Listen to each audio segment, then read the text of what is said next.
Yes, sir.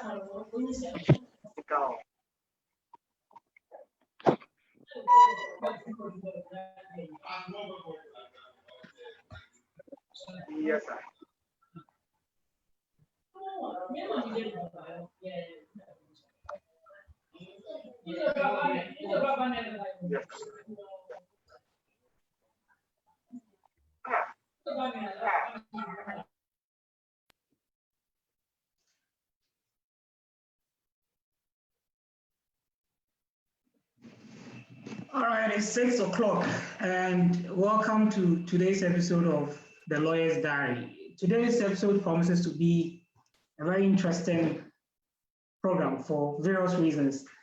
One is because of the person we are coming to host today, lawyer Stephen Obeng Darko. I've done a lot of work with my brother Stephen, and I can assure you all that, this discussion will be one of the best that we've had so far. The discussion will boil on property distribution and settlements under the PNDC law 111. I'm sure a lot of people have heard a lot about the PNDC law 111 and how such divisions have caused so much problems to people. Today, our session will be in about three parts. The first part deals with the whole concept about the intestacy and the problem that is associated with it. We'll go into the divisions when somebody dies without making a will and the person leaves just one house. How do we share it? If the person leaves 2 or 3 houses, we understand that some choices needs to be made by the spouse and then the children. Where there are divergent or where there are 2 or 3 wives involved, how would the law treat such divisions? And then we also talk about the family's part in terms of when there are some portions which belongs to the family. How does the law also treat such divisions which is left for the family? And so, Stephen, you can turn on your microphone for me.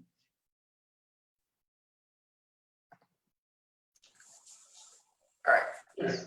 All right, so Darko, welcome to the Lawyer's Diary. We are happy to have you, and we are looking forward to an exciting discussion with you. Okay, thank you very much for hosting me. I think we've planned this for quite a long time, but then time hasn't permitted for us to have this conversation yet. But today, the path has been cleared, and that we are joining you to have this all-important discussion. So thank you very much for the opportunity, and I'd like to say good evening to all the people who have joined from far and near, both locally and then internationally. A very good evening to you, and then you are welcome to this session. Yes. It's very difficult getting the senior lawyers, and I'm grateful to have you. I'm sure we started planning this since March, and anytime you contact Steven tells you, I have to go here, I have to go here. So yes. Thank you for joining me today. You're most welcome. All right, so let's move straight into action. So, our discussion is an open discussion on the intestate succession law. Legally, when we say somebody has died intestate, can you give us the concept about this whole intestacy? What is it about? Okay, so yes. So when it comes to property settlement upon the death of a person, there are basically 2 types to it. Either the person dies testate or the person dies intestate. Now, when we say a person has died intestate, simply what we are referring to is the fact that the person died without making a will. So if any person dies without having made a will, then that person is deemed by law to have died intestate. There has been a previous episode of the Lawyer's Diary where we discussed the making of will and then all the other things. So I believe that aspect of the law has been dealt with. So basically, what we are trying to do today is the other side of it, that what happens if a person dies without making a will? Now, it is so interesting to note that statistically, a lot of people in Ghana die without making a will. In fact, the number of people who die leaving a will behind is far, far, far less than compared to those who die without making a will.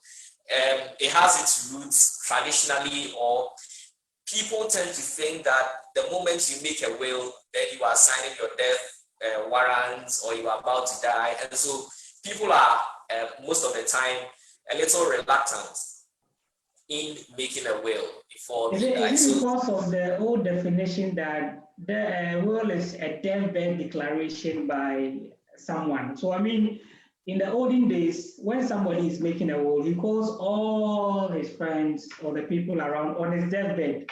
So I'm sure that is one of the reasons why people think that once you make a will, you are dying. Recently, I met a man who said that I advise that he makes a will, or say, I'm a young man. Yes, so basically that's actually the concept behind it, that people think, okay, so previously or in the olden days, that's what used to happen. Upon the death, he gathers his kinsmen around, he gathers his family, and then says, this is my cocoa farm, half of it should go to this person, this is my property, half should go to. So wills basically were made at the point of death.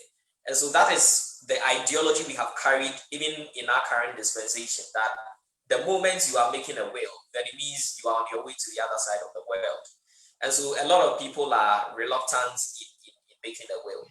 So as long as we still live with this misconception, if you ask me, then it becomes imperative for us to discuss some of the things that happen when you die without making a will. Ideally, every person should die leaving behind a will, but as you and I, we don't know when our maker will call us. You don't know when you are joining your ancestors. So you can, anything impromptu can happen.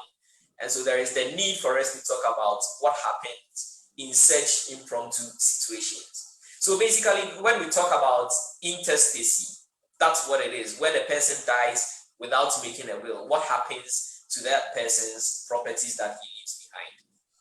Okay. Yes. So I know that sometimes people make wills, but for a portion of their property, say if I will use myself because I'm not dying anytime soon. If say Kofi makes a will, and then there are a portion that probably in the next 2-3 years after making the will, he makes some other properties. So those properties that is not covered under the will, does it form part of his intestacy as well? Yes. So there are two ways of going about it. Usually, in a typical will, there would be what we call the residuary clause, where the testator, the person making the will, states that if he dies and then has any property which has not been named in the will, he names some specific people that such property would go to. But if that provision is absent, then the part of the properties which was not included in the will fall under intestacy, because there hasn't been any disposition, so it hasn't been specifically granted to anyone. So you can't on your own give that property to a person who has not been named in the will.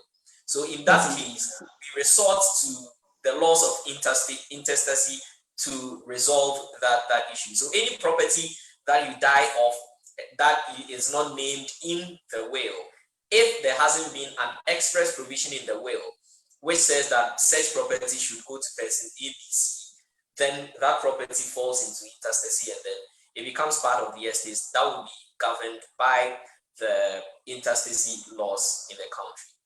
Yes. Okay, so I know lawyers love big English. I've seen you now using intestate devolutions and stuff for the benefit of my listeners and viewers. I mean, 90% of them are non-lawyers, and the whole essence of this lawyer's diary is to inform them and demystify the law. So we plead that you break your lawyer English down to ABC for us. Absolutely. Okay, absolutely. So yeah, I'm listening. Yes. So in the course of the discussion, all of these explanations will come in. Now, I believe we can zoom into action. Yeah, we can zoom into action. So, I mean, the next phase is that if a person dies without making a will, what are the practical steps that either the children, the family members should take before the properties are distributed? What are the steps? Take us through it. Yes. So if a person dies without making a will, the family of the deceased, I believe that we all know, the family of the deceased would have to apply for the grants of letters of mentioning administration. disease, you mean the family of the person who has died? Yes, the person who has died is the deceased. So his or her family, well, I'll use his family, and by the use of the word his, it connotes her as well. It's not really gender specific. So if I use his, it also I'm also referring to the female gender as well. So when a person, the deceased in this case is the person who has died. Now, upon the death of the person, the family of the deceased would have to apply for what we call letters of administration. Now, the letters of administration is basically a power or an authority given by the courts for the persons who applied for the letters of administration to administer or to distribute the estates of the deceased in accordance with law. And so, first of all, you need to apply for the letters of administration, which gives you the power to deal with the property of the deceased. Mind you, in the absence of the letters of administration, if you do anything with regards to the property, maybe if it's a rented property, you receive rent from it. If it is a commercial property, you try to dissipate it. You move into the property to take possession. All of these things are acts that you are doing. Now, if you have not taken the letters of administration and you go ahead to do these acts, you can be found liable for intermeddling. So it is always ideal or appropriate for a person to obtain the letters of administration before he or her deals in the property of the estate. Okay, now, so I want to we'll come to the intermeddling stuff, but let's now stay on the application for the letters of administration. Who, yes, in terms of order, has the capacity or has the power to apply for the letters of administration? Okay. Who can apply now, for the letters? The law has been very generous to us. The law recognizes the fact that most of the time there are disputes with regards to who is entitled to apply for the letters of administration, who must be the one to distribute the properties. Most of the time there has been controversies surrounding it. But as I said, the law has been generous to us. So we have provided some form of priority as to who is given priority when it comes to the taking of letters of administration. The first person who will be considered by the court in the grant of letters of administration is the spouse of the deceased. And by spouse, it could be either male or female. So the spouse of the deceased is the first person who is considered when it comes to the grant of the letters of administration. So in the mention The of second spouse, person who is in the mention of spouse, it means that if, say, somebody's wife dies, the man can also go and apply for the wife's estate. Is that the case? Yes, the man can apply. But is it practical in terms of its practicality? Have you ever seen a man applying for the wife's properties? Oh yes. I mean, what we need to take into consideration is that applying for the letters of administration does not necessarily mean owning the properties. So you can apply for the letters of administration. The distribution subsequently, which we will come to, would take other shapes and forms. So a person can even decide to apply for letters of administration and will not be a beneficiary of the property. So all that he did was, hey, this is my wife.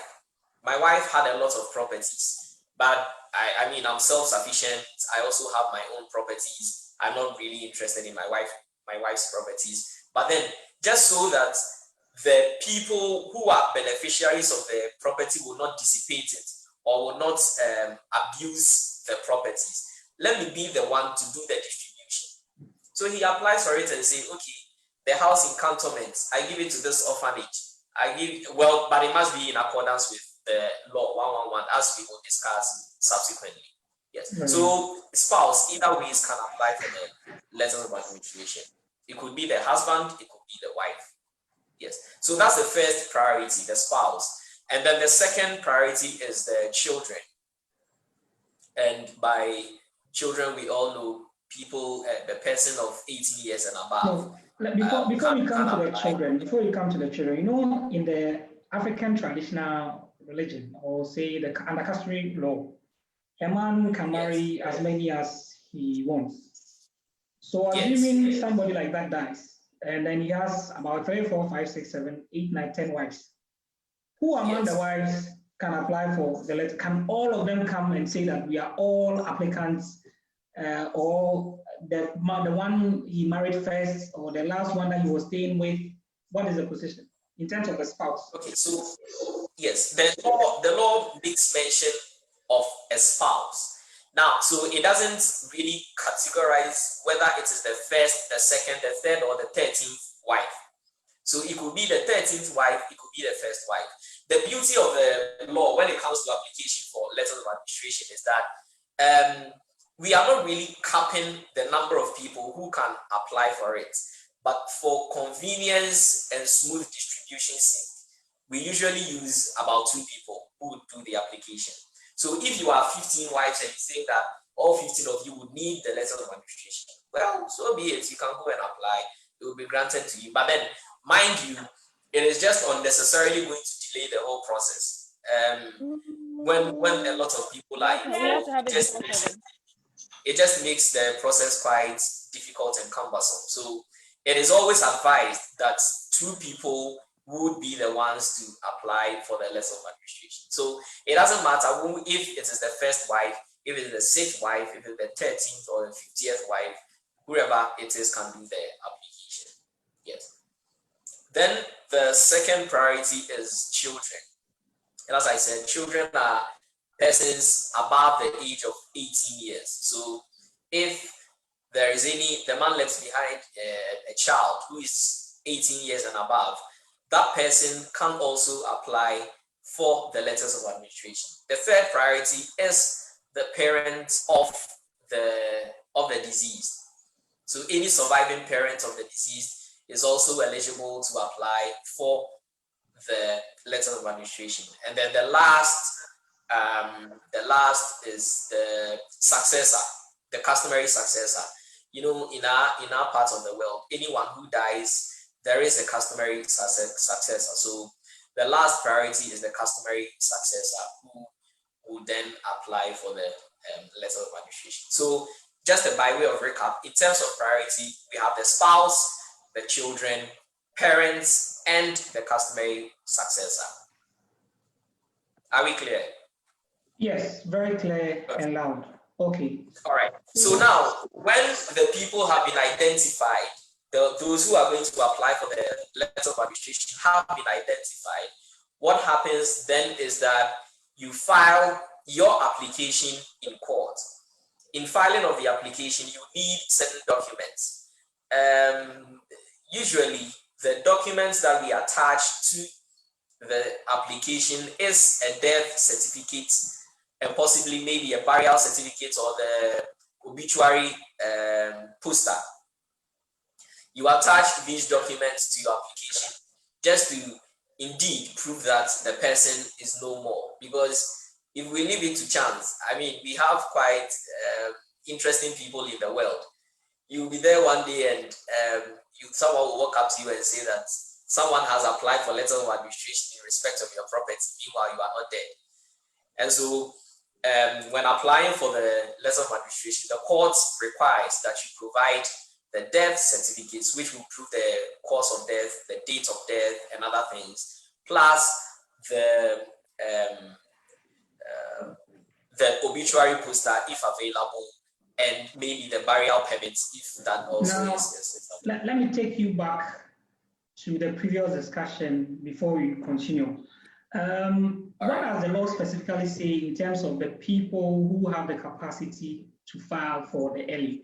Is it the spouse and the children and a family member or a person representing the family? Because practically, sometimes you get some cases by people that, I mean, the family members are not willing to cooperate. Does the law require that all 3 must be present during the application, or any of them, or at least 2 can apply? Okay, so the law requires that, as I stated, there are priorities in terms of who is allowed by law to apply. And per the discussions that we had, the customary successor is the least of the priorities, by extension, the family. And so the first person who would be considered in the application for letter of administration is the spouse. The second person who would be considered is the child. The third person would be the surviving parent. So it is maybe spouse and child who will do the application, or spouse and parent, or maybe spouse and customary successor.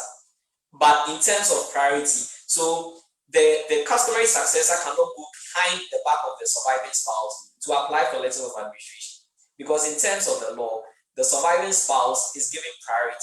So parents cannot go behind the children to apply for the letter of administration. The parents of the deceased cannot go behind. It also makes it quite dangerous, because if, say, the man is married to a spouse who is not the mother of the children, and then the spouse has kind of some affiliation with the family members, both the spouse and then the family members can apply for the letter of administration, leaving the children. Yes, I mean, for one thing we must note is that application for the letters of administration is not the distribution. When it comes to distribution, the law is set out and it is clear. And if you ask me, for instance, I wouldn't have a problem if someone else decides to apply for the letter of administration. I'll only have a problem if the properties are not distributed in accordance with the law. So really, when it comes to who is going to apply for the letter of administration, the law has provided the priorities all right. But then for me, I think that it is not really much of a problem as to who applies for it. The problem really, and which in my line of practice I've encountered, is usually has to do with the property distribution. So if, let's say, my stepmother goes for the letters of administration, well, she can go for it. But if there is any attempt to deny me of the properties I am entitled to, that is where the consequences for me. So application for the letters of administration, yes, you can do it. It really would not be a big deal, it would not be a problem. But then when it comes to the property, that is where the law would regulate how the properties are distributed. Yeah, are you answering? Is it clear? Yeah, it's very clear. It's very clear. So we can continue. So after the application, and then yes. So you file your application in courts, and then you'll be given a date to come and move your application, or to address the court as to why you are making the application. On that date, on that said appointed date, you appear in court and then tell the court that, hey, I'm so and so. I am maybe the husband of so and so who died on this so and so date at this hospital, and then I have attached his death certificate. The funeral rites have been performed.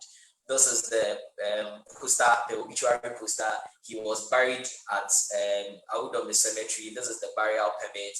And so, by virtue of that, I am applying for the letter of administration to administer the estates of my late husband. Now, after you have told the court these processes, then the court would will grant your application for letters of administration. Now, let's take this. Let's notice that the court is granting your application for the letters of administration. The court is not granting the letters of administration itself.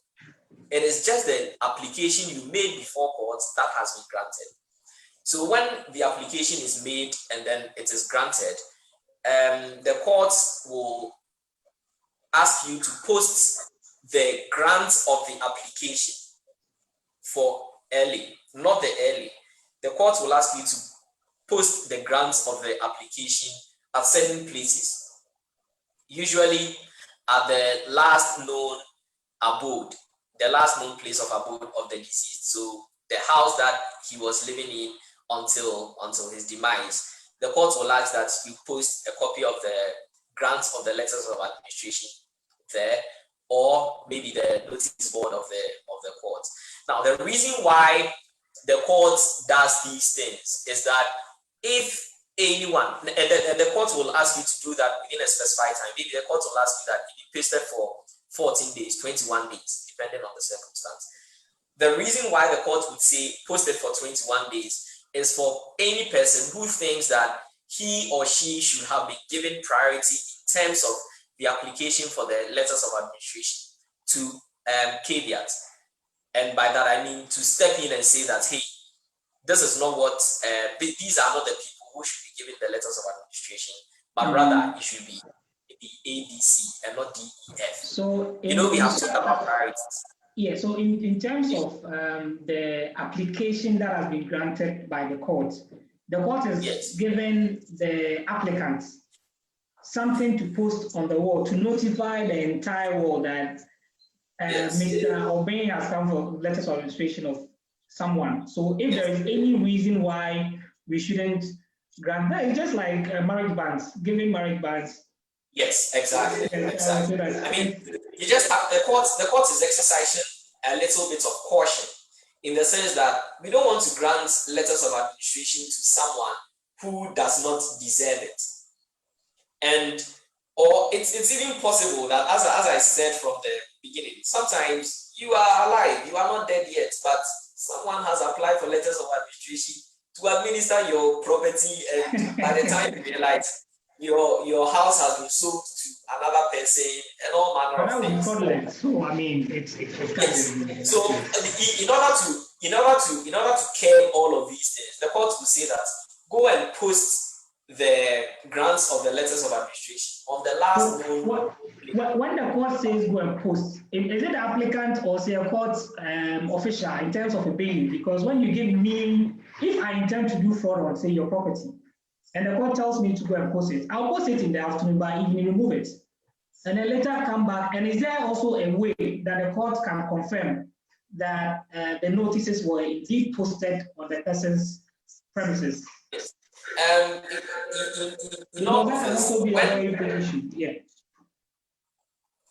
When the application is granted and the court asks you to go and post it, the court is not instructing you, the person, directly to go and post it. What the court is saying is that a bailiff of the court, at your instance, at your direction, will go and post it on the wall of the last known place of abode of the deceased. So it is a bailiff of the court who would do exercise, and not you, the applicant, necessarily. So the court usually appoints a bailiff. Now, the application is granted, the order is drawn, as in it is typed by the court clerks. You are given a copy of the order. Then the bailiff would be given a copy of the order that has been granted to go and post it on the wall of the last known place of abode of the deceased. So it is not the applicant who does it personally. Okay. Now, after the bailiff has done it. Oh, continue. I'll ask the question when you continue. Okay. After the bailiff has done it, he comes back to do what we call, he swears an affidavit to say that I have gone to do what the court asked me to do. And it comes with some consequences. So the question that you were asking, what if he doesn't do it? I mean, it comes with consequences. Swearing of an affidavit, you can be cited for perjury and other things. So it is quite, should I say, a secret thing to do.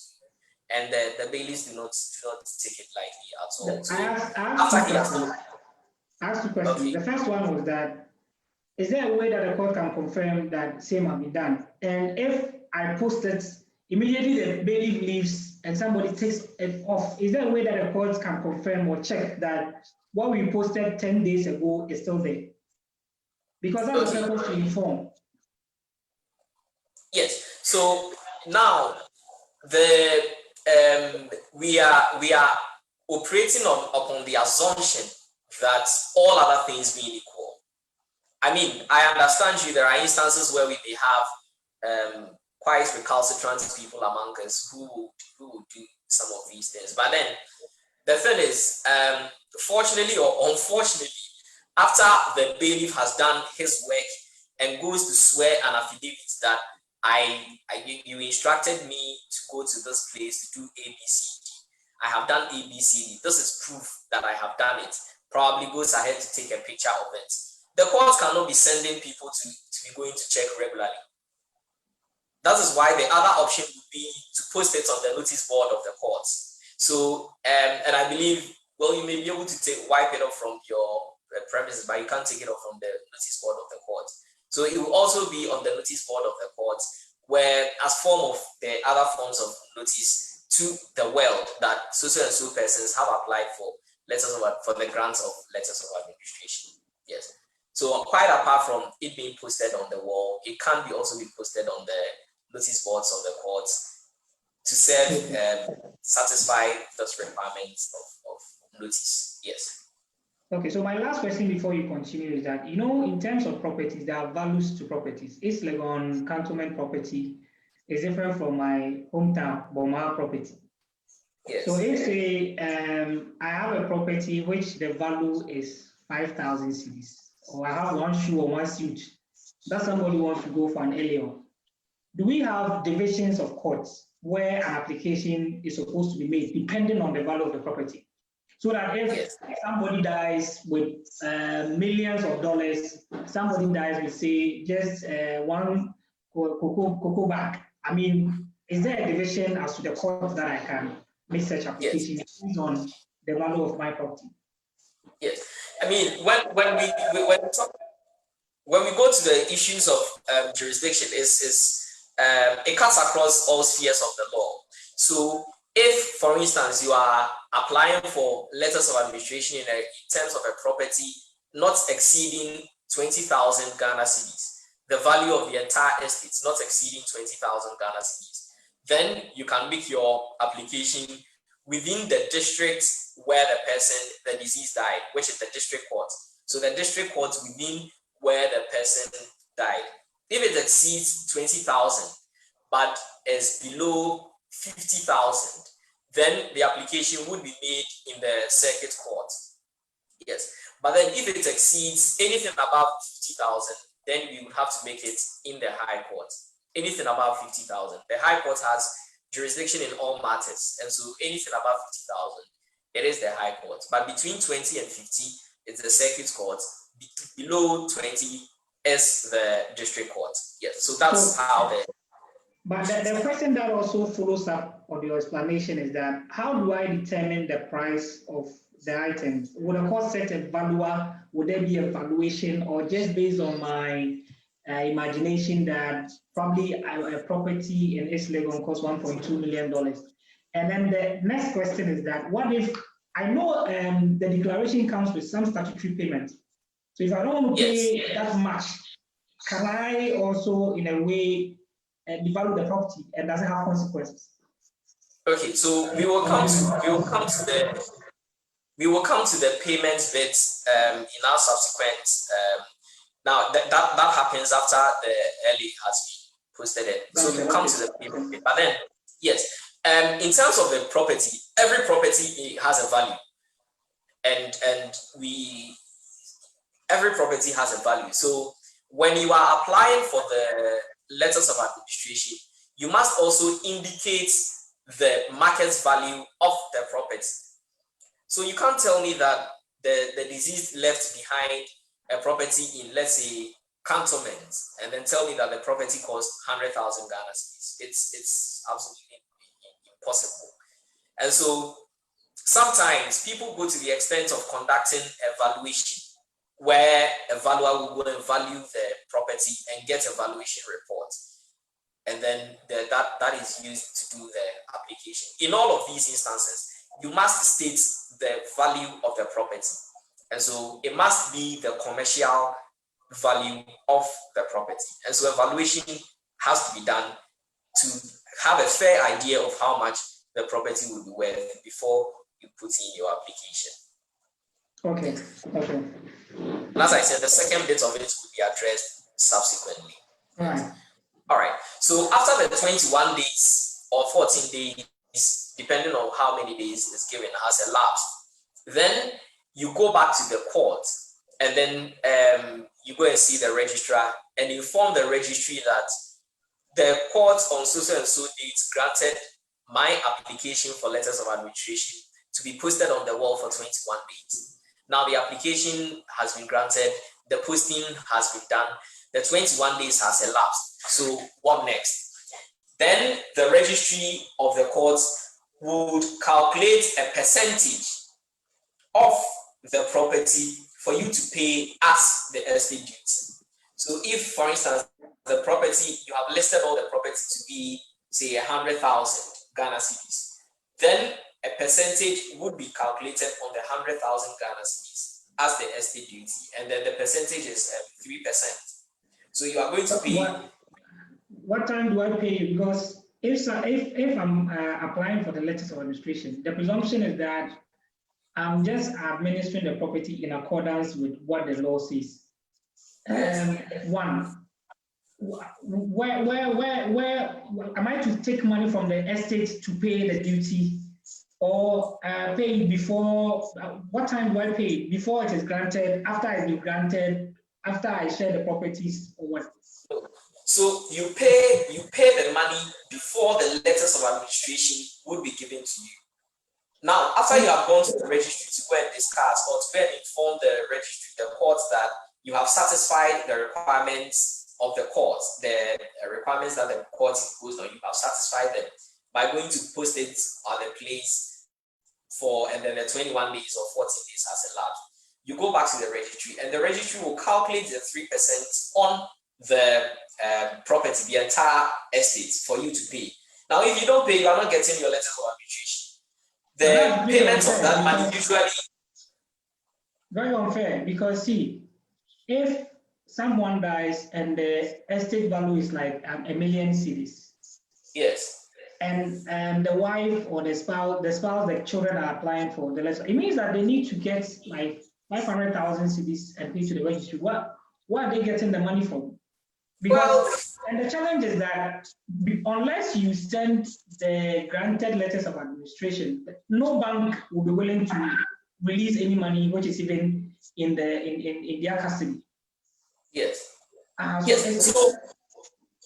So you see, these monies always are taken from the estates of the deceased. But you can only access the estate upon the grant when you have the letters of administration.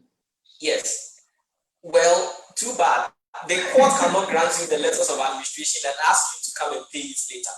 It will be you leave the bed to go, and then you'll be running after the bed trying to grant it.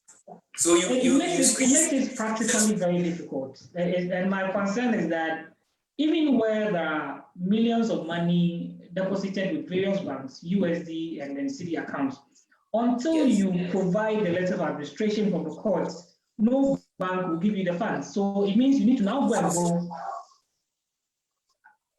You need to go and borrow and then get the letter of administration before you. Well, if you are desperate for it, that's what you have to do. If you are desperate for it, then you have to borrow to go and pay.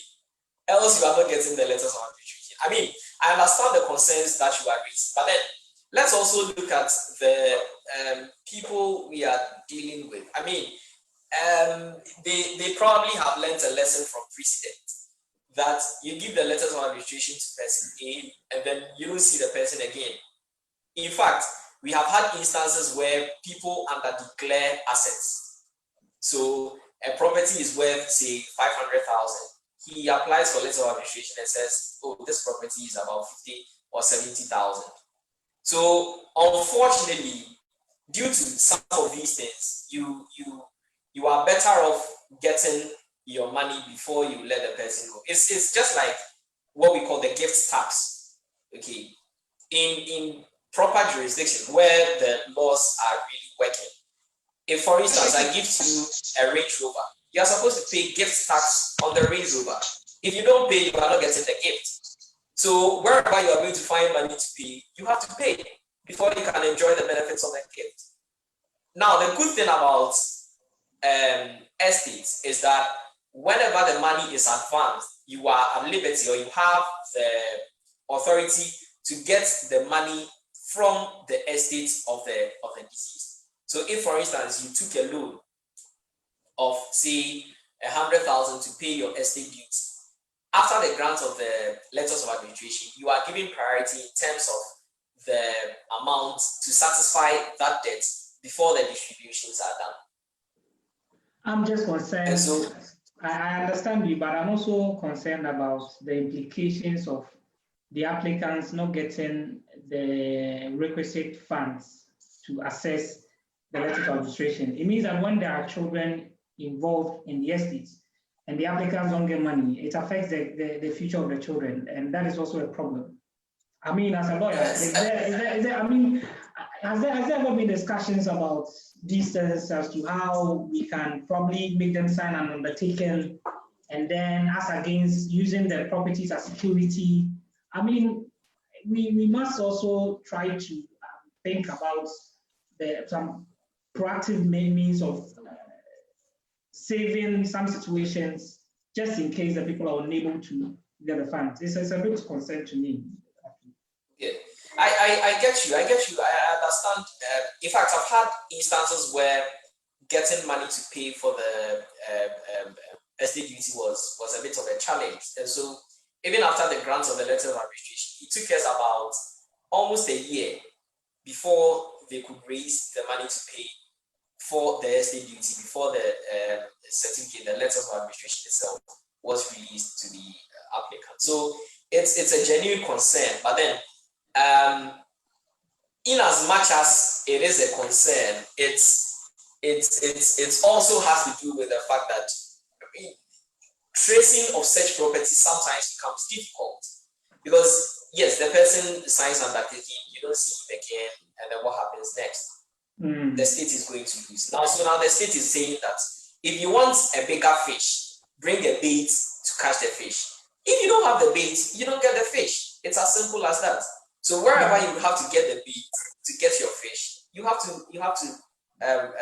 look for it and get your fish. I mean, by this problem, what we are also informing people to do is that if I have, or if the estate is over 500,000 cedis, I will just list something over 20,000 cedis. And I'm not sure that the letter of administration, when it's granted, will specify or specifically list all the properties that it covers.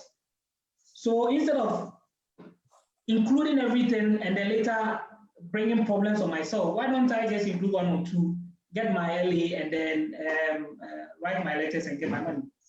Okay. Now, as I indicated earlier, in your application for letters of administration, you have to list the properties that the deceased left behind. Yes. If you omit any property, then it means that you can't deal in that property. So if you think you are going to evade tax, you are going to evade taxes by under-declaring the assets of the deceased. What it then means is that the properties that have not been listed cannot be dealt with by the applicant. So it will not be a subject of distribution. So you do yourself harm if you underlist. In fact, I have had instances where the person has a bank account. So the applicant will indicate that he has a bank account. It makes sense that you don't know how much is in the bank account.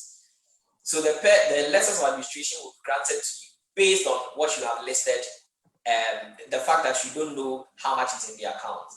Now, when you go to the bank to go and access the money that has been listed in that bank account, the bankers will then ask to tell you that, okay, we've seen your letters of administration. The man has 500,000 in his account. Go and pay the estate duty in respect of the 500,000 before you can come back and claim the money that the man has in his account. So you have the same challenge, yes. Exactly. So then, the thing is that, I mean, I understand your concerns, but let's be somehow practical about it. You have to find money to pay. It's just unfortunate, but you have to find money to pay. Hitherto, before there was the estate duty was reviewed quite recently, fairly recently, but I think previously it was about 1% or so, and then it was refused. And it's been shot down to 3%. That is the law that we have decided as a people to govern us. So they don't have a choice. Once it says that 3% of the estates must be paid, then the 3% must be paid. All right. I mean, we spent 45 minutes and we are even about to enter the reasons why we came. I mean, it's been an excellent discussion. Lawyer, thank you very much. We'll move to the next section. But before then, Yes. This program is called The Lawyer's Diary. Every week, we bring you exciting legal programs from commercial, family, litigation, and any other thing that would interest you. Our guest today is lawyer Obeng, whom I've worked on a number of cases on, both personal and other matters. So I'm sure you're all enjoying the program. This episode is also sponsored by Enos Travel. Enos Travel, Dennis Martin is here. We'll give him just 1 minute to give us a brief about what Enos Travel does, and then we move straight to the next section. So Dennis Martin, over to you. Just a minute. All right, thank you very much, lawyer. Enos Travels is very happy tonight because we are lucky to have two of our clients hosting this program. In the person of Lawyer Seberima and Lawyer Obeng Darko, they have actually enjoyed the services of Enos Travels. And last summer in September, we were able to send these noble lawyers to Finsbury in London, to Emirates Stadium, where they scored 5 matches between Tottenham Hotspurs and Arsenal. So the services that Enos Travels provide cuts across traveling to visit family and friends, going on a tour.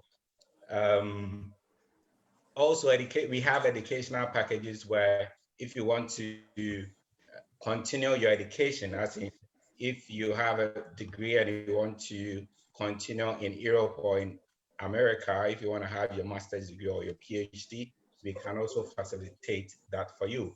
We also have family reunion where people who have dependents in Ghana or people who have their children in Ghana can also join them, and that will be family reunion as well.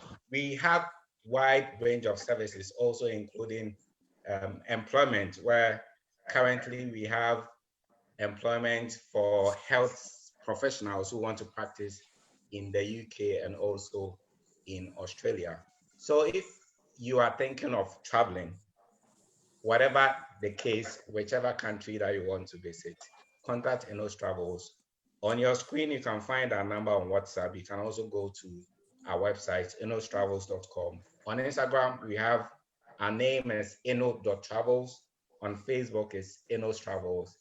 And then on Twitter, is travels.eno. Thank you very much, lawyer, for this opportunity.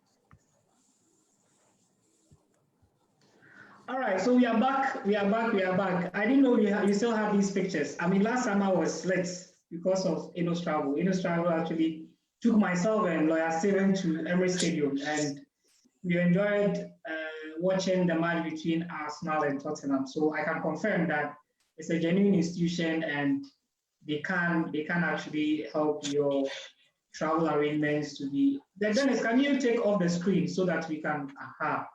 So, Steven, we are back again. In terms of distribution properties, now the letter of registration has been granted. How does the law tackle such things? Yes. Okay. So now, after you have paid your letters of you have paid your estate duty, then the letters of administration is granted to the applicant. Now, as I indicated, the law gives how the distribution should be. The law has specified how the distribution should be, and so that is what led to the promulgation of the PNDC law 111. So the PNDC law 111 comes in to regulate how the distributions are made.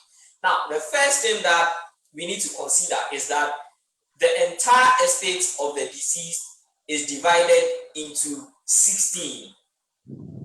1/6. Now, when the property, the entire estate is divided into 16, which is 1/6, 3/16, as in 3/16, goes to the surviving spouse. 9/16, 9/16, goes to the surviving child. 2/16 goes to the surviving parent, and then 2/16, the remaining 2/16 goes to the customary. This is very That is what the confusing. law says. Now let me break it down. 260, 960, 6060. What's that? If the property is a landed property, how do you divide it into 60 and 19? Yes. So yeah, what happens then is that if it's a landed property, you can value the property. As I said, every property in the world has a value. So if it's a landed property, you value the entire estate, the entire property, and then out of that valuation, you distribute it or you share it into 16 equal parts. So if, for instance, you value the property at, let's say, 200,000 Ghana cedis, you divide the 200,000 Ghana cedis into 16, and that will give us the mathematicians who do the math data. That is what happens. It is divided into 16, and then the surviving spouse takes 3. So let's say 16 equal parts. This is 1, 2, 3, 4, 5 up to 16. Surviving spouse, he takes 1, 2, 3 out of the 16. The surviving child takes 9 out of the 16. The surviving parent, if any, takes 2 out of the 16, and then the remaining 2 goes to the customary family. Right, so let's break it down. If we have just one house and I have a wife and a child, who does or who takes that property? Are we dividing it by the board mass that you just said? Yeah. Okay, so that's okay. So the first thing that we need to take into consideration is when it comes to household chattels. Yes. And by household chattels, we mean the everyday things that are in the house: cooking utensils, furniture, curtains, computer. Yes, basically those household chattels are not a subject of distribution. Okay. They are not a subject of distribution, so it doesn't come to the things that will be distributed. Straight ahead, the household chattels go to the spouse and the children. Then we come to if the person leaves behind a house. If it is one house, that house goes to the surviving spouse and the children, and they hold it as tenants in common. When we say tenants in common, what we mean is that they all have equal rights to the house. And so if we are to value the house and then it costs, say, 200,000, and there is a surviving spouse and then three children, they make 4. So each of them would be entitled to that's 50,000. Yes, each of them would be entitled to 50,000. So they are tenants in common in respect of the property. What it means is that one person cannot dispose of the property without the consent and agreement of the other people. So if you want to, for instance, use the property to take a loan, one person cannot use that property to take a loan all by himself.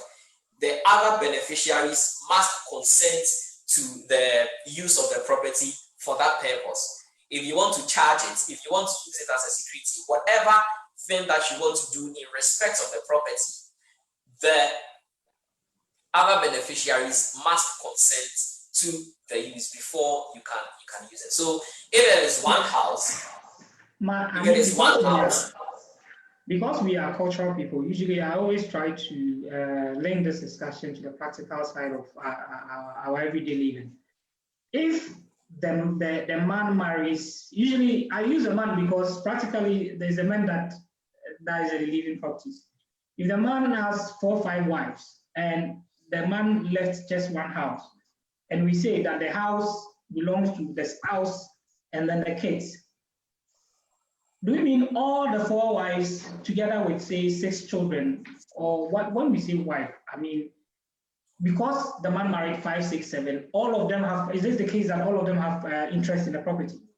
Yes, as long as the person as long as the woman or as long as the women are recognized as lawfully married wives of the deceased, they are entitled to a share of the property. And as I said, they are entitled to equal shares because all of them are tenants in common. And so if, for instance, he leaves behind one house and has 6 wives and 20 children, they are 26. When you value the property, each of them is entitled to equal share of the property. So most of the time, what happens is that in order to avoid conflicts, people try to buy people out. So if I am the richest amongst all of them, we value the estate, we value the house, it is 100,000. Okay, by virtue of that, we are tenants in common. When we share it equally, this person, each individual is getting, let's say, 2,000 Ghana cedis. Because I am the richest, I give you your 2,000. Person B, I give you your 2,000. Child, I give you your 2,000. This person, I give you your 2,000. So you do all the distributions, and after you have done the distribution, you have bought them out of the property. Then it becomes your sole property. So without that option, so the options are either you buy them out or you live harmoniously with all of them in the house, or you sell the house and then share the proceeds thereof. So these are the 3 options that you have. Okay, so if there are 2 or more houses, is it the case that one where the money used to reside with the family is not a matter of contesting? We are not contesting it. That is the absolute properties of, say, the spouse and the children. And then if there are others, then the division that you just said, the 3/16 to the surviving spouse, 9/16 to the surviving child, 1/8 to the parents, and then 1/8 in accordance with the customary law comes in. So when there are 2 or 3 properties, how is the division made? Are we are we bringing all of it under one table to share, or there are some exceptions that can't be captured? Okay. If there are more than one landed properties, then we do a different set of distribution. So what happens is that the surviving spouse and the children will choose one of the properties. It doesn't necessarily have to be the one that the man lived in before he died. They are at liberty to choose any of the properties that were left behind, which serve as the matrimonial home. So if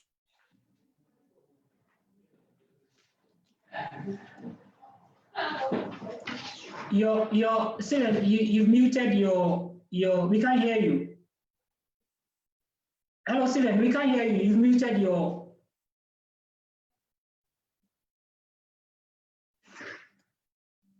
Hello, Steven. You've muted your microphone. Cantonment. The law is not really specific. Can you hear me? Yeah, I can hear you now.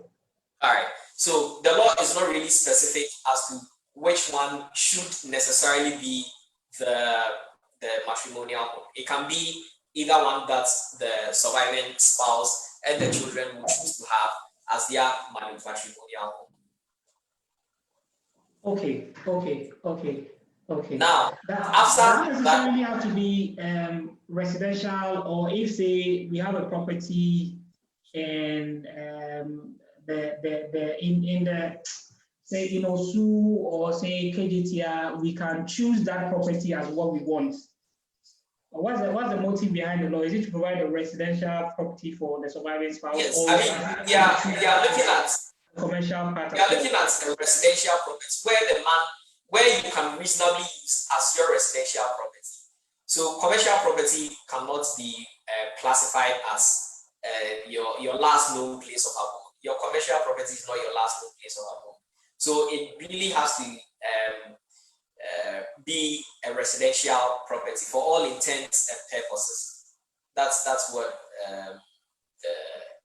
the distribution. That's how the distribution. But say I always want to bring the practicality from it. If say the man dies with 2 properties, we understand that the wife and the children can keep one of them. What happens to the other one, that 3/16? How is there a specific valuer who will value and say 3/16, 9/16? I don't seem to get that calculation. In fact, before, as we explained earlier, even before you apply for the letters of administration, you must have valued your property and indicate it on your application for letters of administration. So each property has a value. Now, assuming you haven't done that, then a valuer will come and value the property and will then tell you that this property costs this much. So it is the valuer who is coming to tell you that the property costs this much based on his assessment of the property. And then the distribution is done in accordance with the valuation that has been provided. Yes.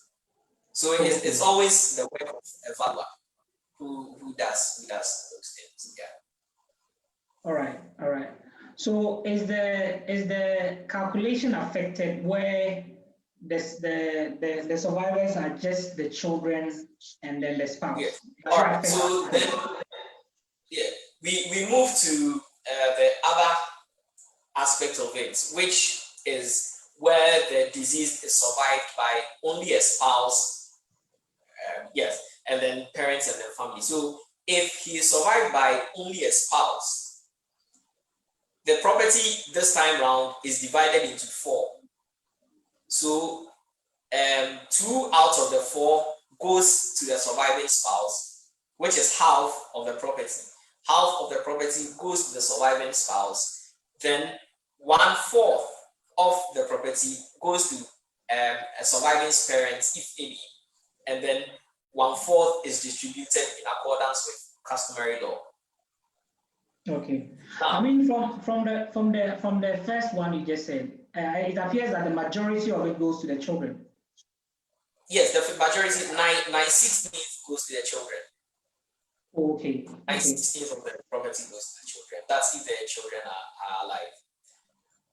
But if not, and it's survived by only a spouse, then half of it goes to the spouse, and then 1/4 to each of the surviving parents, and in accordance with customary law. Yes. Now, if the disease is survived by the child only, by only a child, so assuming the spouse has passed, and then there is the child only, the property again is divided into 4, and 3/4 of the property goes to the child. Then the quarter that is left is divided into 2 between the surviving parents and in accordance with customary law. That is if it's survived by a child only. If disease is survived by a parent only, then it's again divided into 4. 3/4 of the property goes to the parents, the surviving parents, and then 1/4 shall be distributed in accordance with customary law. Yes. Okay. So basically, these are.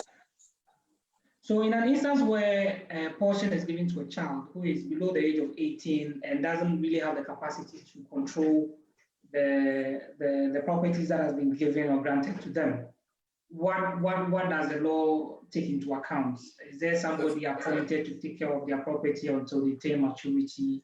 Or yes. So what happens is that a trustee is appointed, and the property is vested in the trustee until the surviving child attains the age of majority, when the property can be transferred to the surviving child. So if the child is below the age of 18 years, who is a minor, the child cannot hold properties in his name.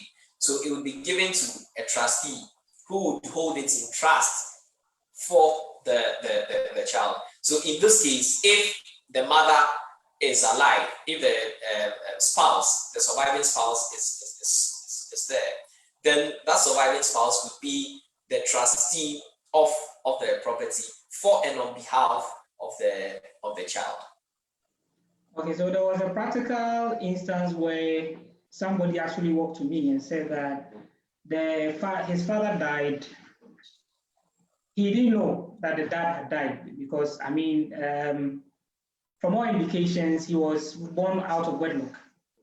Okay. So later, when he realized that the father had died and went to the family house, they had shared all the property. Is there any remedies for such a person when he comes in to say that he's a child, the properties have already been shared?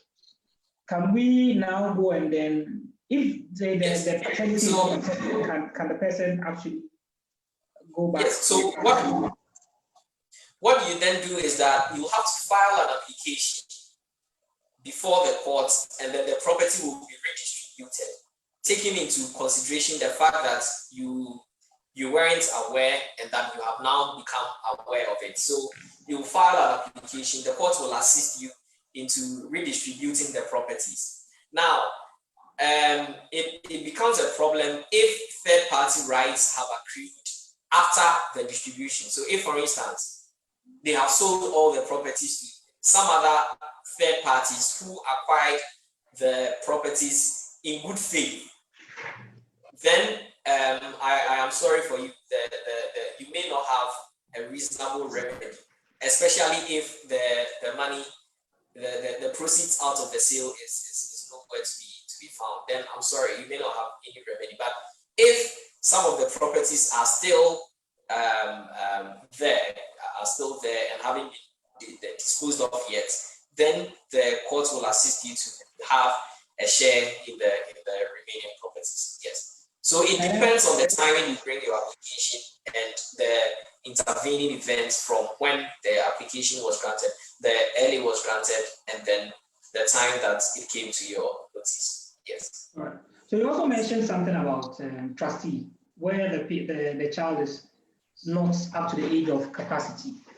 What is the role of such trustee? And in an instance where practically the person misused your funds by the time you turn 18, what rights are available to you as the beneficial owner of such estate? Yeah.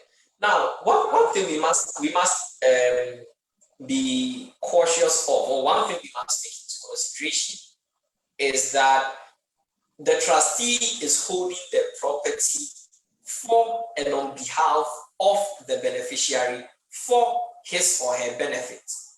So the law does not necessarily prescribe a trustee from disposing of the property. Okay.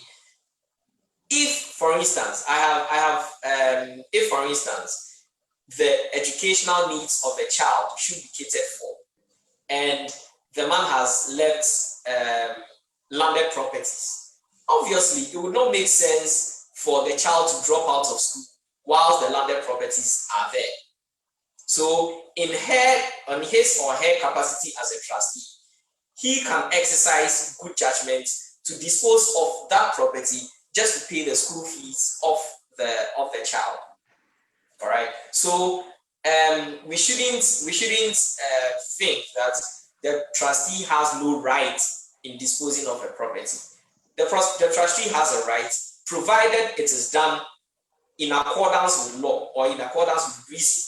If there are pressing issues that needs to be satisfied, then the law will come to the aid of a trustee who has disposed of a property.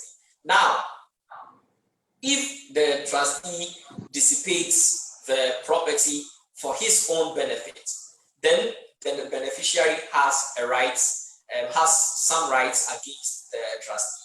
He can sue the trustee for recovery of those properties that has been dissipated. Yes. So this time there are lots of things that will be taken into consideration, even if third-party rights have accrued. Because if you are a third party and you are going to buy a property, you must do your due diligence. And if you have done your due diligence, you have realized that this property does not belong to the individual who is seeking to sell it. And so that is where your question should have arisen, as to whether the person has consented and all the necessary due diligence you should have done.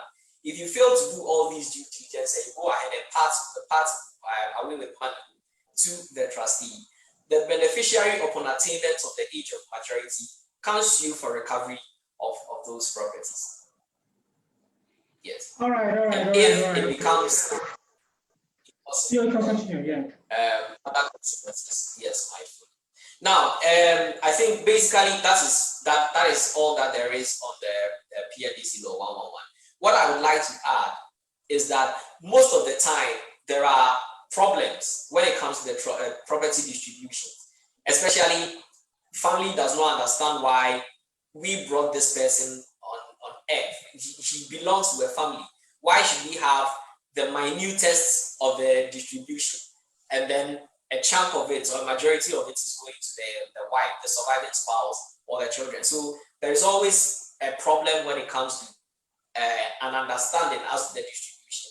What you can do is that you can bring an application in court for the court to assist in the distribution. When that application is granted, the registrar of the court with another officer of the court will together sit down with all the parties involved, the beneficiaries and then the family, and try and distribute the properties in accordance with PNDCL law 111. Yes. So basically, that is in sum what the entirely the law of intestacy says. So if I'll be permitted, I rest my case here. Thank you for your time and insight into this matter. I'm sure everyone here, I've seen a lot of our viewers from all over the world, I would say. I've seen Yasmin is watching us live from the US, but I do see from Italy, Sarkodie too from France, and then Felix from US. So thank you for joining. If anyone has any question, we are happy to assist in answering. Father Lucy also wanted to share his opinion about what we discussed so far. So Father, the floor is open. You can bring in any opinion that you wanted to share. Yeah. Hello? Yes. Is this way? Oh, as usual, the first thing I always want to say is that this is a program so precious to any priest. We are concerned about the Bible and relationships and everything, but when it comes to technical areas like this, you can see that we have to really invite you and bring the whole of the faithful and let them be addressed the way you are doing here. So I so treasure what you are doing, because when I stand before them, the little we have at school, oh, it's really too small for anything. So, but if you are asking for my opinion, it's difficult because you imagine that in Luke chapter 15, verse 11 to 32, about the prodigal son, no? I mean, in verse 28 and 29, the elder son is right. He says, I have labored for you, I've been faithful, and what I deserve, I've not even had. This guy went away, wasted all that, and he comes and you are raising him to this level and giving him all that. So, in terms of our area, there's no logic. Sorry. Hey.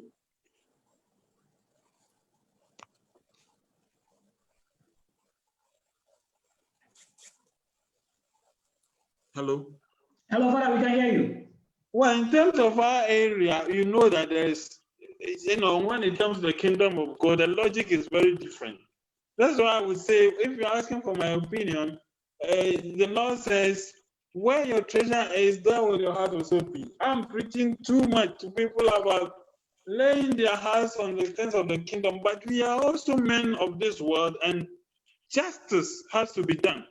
So I'm learning from you now the way to do justice. One is matters about property and sharing of property, And so it's from you I am learning these things, because it gives us a lot of problems when we are not technical men, and all the relationship in the church is getting destroyed because genuinely somebody is cheated here and there. So I only want to thank you for the depth of knowledge that I've shared with you, and to say it's so great a joy to meet you and my Obeng, together on this platform. So that is just my thank you, rather than my opinion. All right. Thank you very much. Thank you very much. We appreciate it. So if any other person has any question or clarifications or opinion that he wants to share on this particular topic, the person is welcome.